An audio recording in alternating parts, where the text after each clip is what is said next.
This morning on DC News Now, we're waking up to some areas of patchy dense fog. Not only that, some mist as well. When does this work its way out? All of those details coming up. Also coming up this morning, a family in mourning. A grieving woman talks only to DC News Now. Hear how she describes her brother's death at the hands of a DC police officer. And fighting for health care, what a vote today in the Senate means for our nation's veterans and the protests happening now outside the Capitol. But first, breaking this morning, red line pain. If you do use the Metro to get from point A to point B, you are going to have to make other plans today. DC News Now's Joseph Omo live this morning just outside of the Farragut North Station. Yeah, Joseph, what is impacting the commute for passengers this morning?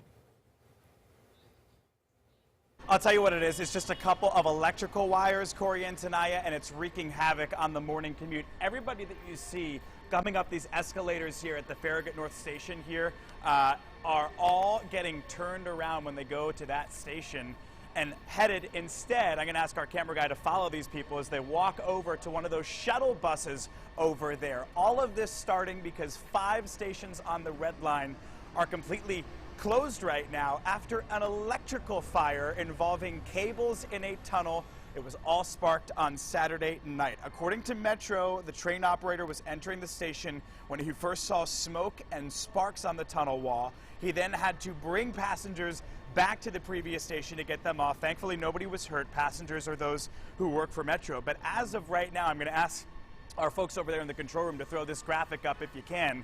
As of right now, there are 5 stations in total that do not have train service. Those are Van Ness, Cleveland Park, Woodley Park, DuPont Circle, and Farragut North. All of those are closed at this hour. So if you are commuting on the Metro Red Line in between both of those different stations, instead of taking a train, you're actually going to have to take a bus. Now, there's still no word on exactly when these 5 stations of the Red Line are going to be back open. In the meantime, the shuttle buses like the one right here behind me are absolutely packed right now. I'm seeing dozens of people get on these buses, get off of these buses, because remember, these normal 6 to 8 car trains that carry hundreds of people are now being replaced temporarily by buses as Metro tries to get this cable issue under control. Still no word on exactly when the train stations will be back open. We expected an update at 4 o'clock in the morning. We got that update and they told us that unfortunately we're still in this situation where there are shuttle buses every 7 to 10 minutes and stations are not open.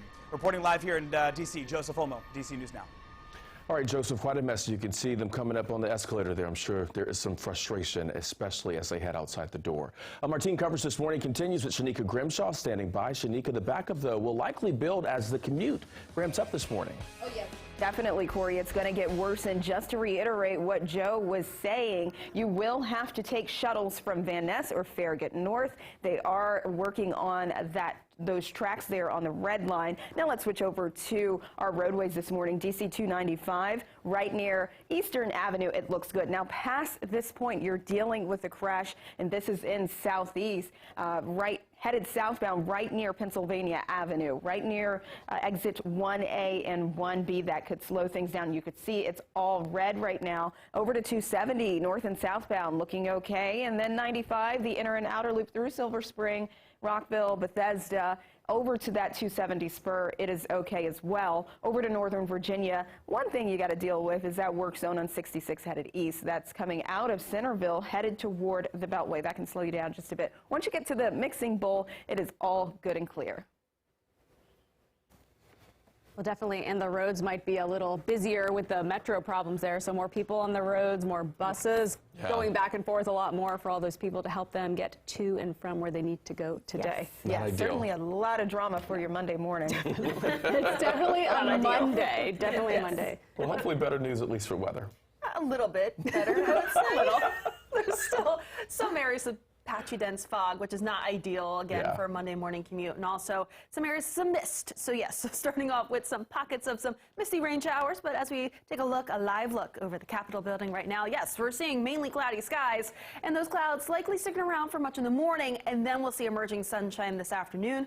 Also, count for that chance for a spot shower to pop up, mainly south of D.C. later on this afternoon. But visibility issues out there this morning. 2 miles in Westminster, 3 in Hagerstown. We're down to 2 miles in Culpeper, Luray, Woodstock. We're down to a mile. Even out towards Kaiser, about a mile of visibility too. So it's mainly back out towards western Maryland and for portions of the Commonwealth that we're seeing some areas of very low visibility because of that fog. Radar right now looks mainly clear. Not seeing too many of those green specks on there, but we're seeing a few of those popping up. But it's really tough for the radar to decipher any of those misty rain showers this morning, so just keep in mind of that. This low pressure continues to push its way farther off the coastline there. We're starting off with the clouds this morning. However, we'll eventually notice some of that sunshine developing later on this afternoon. Temperatures out there right now starting off upper 60s to low 70s. Nice start, but overall still a bit muggy. We're seeing dew points into the upper 60s to right around 70 as well. But we'll certainly notice an uptick in that humidity as we look ahead towards the next several days, along with some hotter temperatures. But futurecast for the rest of the day today, by 9 a.m., still seeing that cloud cover, but then we'll start to notice that cloud cover continue to push its way farther off towards the north and east, and we'll see some of that sunshine emerging by about 2 p.m. But notice down towards our south and west, right around Culpeper, even right by Luray, we could even see a few of those spotty showers to pop up. These will be quick moving and eventually slide out and really die out, and we'll eventually notice drier conditions, especially later on tonight. So if you're heading out for your walk later on this evening, it should be a-okay. I'll have more details with the rest of that 7-day coming up soon. Guys. All right, Jackie, thank you. Happening today, Montgomery County renters could start to face some higher costs. That they could. The County Council is not expected to vote on the delayed rent cap bill until September. The council was supposed to vote last week on that, but it was taken off the agenda. If that bill had passed, landlords would not be able to increase rent by more than 4.4% for 6 months. The county's previous rent limit expired in May. Landlords are required to give a 3-month notice of a rent increase. Now, many of those notices will go into effect this month. All right, your time right now is 6:07 this morning. Montgomery County's Ride-On bus system will start collecting bus fares today. This goes into effect for all services, including the Ride-On, Ride-On Extra, Flex, and Flash. Now, the rate will be $1 for all trips. Kids, senior citizens, and people with disabilities will still ride for free. The bus service suspended its fare collection for 28 months because of COVID-19. It was $2 per ride before the pandemic. Your time right now this Monday morning, 6:08. Breaking now, Speaker of the House Nancy Pelosi is in Singapore. This is her first stop on her Asia trip, or a trip to Asia. The California Democrat will also visit Malaysia, South Korea, and Japan. Now, Pelosi says she will be discussing trade, the COVID-19 pandemic, climate change, and security with overseas leaders. This morning, there is no word about a possible stop in Taiwan that has fueled tension with Beijing. And happening today, the PACT Act is expected to be voted on in the Senate. The bill would expand health care for veterans who were injured in burn pits. The Senate was originally supposed to vote last week, but the bill was stopped short by the filibuster.